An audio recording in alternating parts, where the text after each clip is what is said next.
মাসে 1000 টাকা করে না পেলে ওই অটো স্ট্যান্ড আমি তুলে দেব। তোদের ওই নতুন অটোওয়ালা তোদের বাঁচাতে পারবেন। আপনি স্ট্যান্ড তুলে দেবার কে? ওই জায়গাটা কি আপনার কেনা জায়গা? ওই তুই কে? পারমিশন না নিয়ে আমার চেম্বারে ঢুকে পড়লি কেন? আমি ওই অটোওয়ালা রতন, যাকে তুলে আনার জন্য আপনি পুলিশ পাঠিয়েছিলেন। ও, তুই সেই হারামি অটোওয়ালা? স্যার, আমি কিন্তু ভদ্রলোকের ছেলে। চুরি জোচ্চুরি তোলাবাজি না করে পেটের দায়ে অটো রিক্সা চালাই। আমার সঙ্গে খিস্তি দিয়ে কথা বললে আমিও কিন্তু খিস্তি দিয়ে কথা বলবো। আমরা এই গরিব মানুষগুলো রাত দিন খেটে যে টাকাটা রোজগার করি, ওই চেয়ারে বসে সেই টাকায় ভাগ বসাতে আপনার লজ্জা করে না? আপনি রাস্তায় ভিখারিদেরকে দেখেননি কিরম করুণ চোখে ভিক্ষে চায়? আপনিও আজ থেকে করুণ চোখে ভিক্ষে চাইবেন। গলা চড়িয়ে ভিক্ষে চাইলে কেউ কি ভিক্ষে দেয়? মুখ সামলে কথা বল, নইলে ঘাড় ধরে লকাপে ঢুকিয়ে দেবো। এমন কোনো মায়ের লাল জন্মায়নি যে আমার এই ঘাড় ধরতে পারে। এবারে বলুন যে কেন আমাকে লকআপে ঢোকাতে চাইছেন? যদি মনে করি যে আমি সত্যি কোনো অন্যায় করেছি, তাহলে আমি নিজেই লকআপে ঢুকে যাব।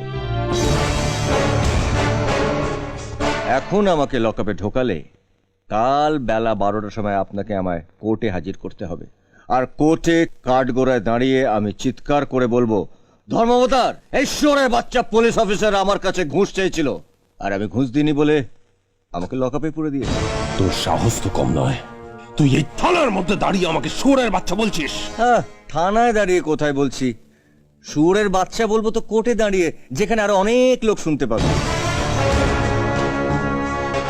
থানায় দাঁড়িয়ে আমি তো ভদ্রভাবে কথা বলছি। আপনি তো আমাকে হারামির বাচ্চা বললেন। আপনি গুরুজন, আপনি যা শেখাবেন ছোট ভাইরা তো তাই শিখবে।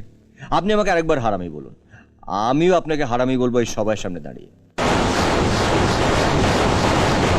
এবার বলুন স্যার, কাল কোর্টে যাওয়ার জন্য লকআপে ঢুকবো, না 2-4 টাকা ধান্দা করার জন্য অটো নিয়ে রাস্তায় নামবো? ঠিক আছে, আমিও দেখব কাল থেকে তুই ওই অটো স্ট্যান্ডে কি করে অটো রাখিস। কাল অটো স্ট্যান্ডে আমার অটোটা রাখবো, ক্ষমতা থাকলে তুলে দেবেন।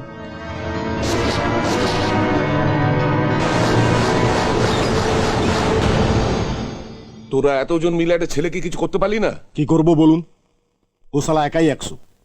যেমন তার সাহস, তেমন তার গায়ের জোর। তোরা থানায় গিয়ে বড়বাবুকে সব বলতে পারতিস। কি আর বলবো, ও তো শালা নিজে থানায় ঢুকে বড়বাবুকে সব অটোওয়ালাদের সামনে হারামি শুয়োরের বাচ্চা যা তা বলে গেল। ছেলেটি কোথায় থাকে জানিস? আপনার দলের ওই নন্দবাবু আছেন না, ওই নন্দবাবুর পাশের বাড়িতে। আগে রিক্সা চালাতো, এখন রিক্সা বেচে দিয়ে অটো কিনেছে। ঠিক আছে, তোরা যা, আমি দেখি কি করা যায়।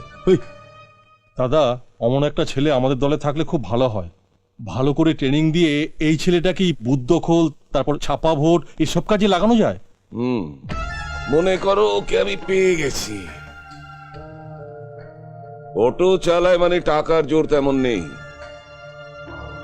টাকা দিয়ে ওকে হাত করতে হবে।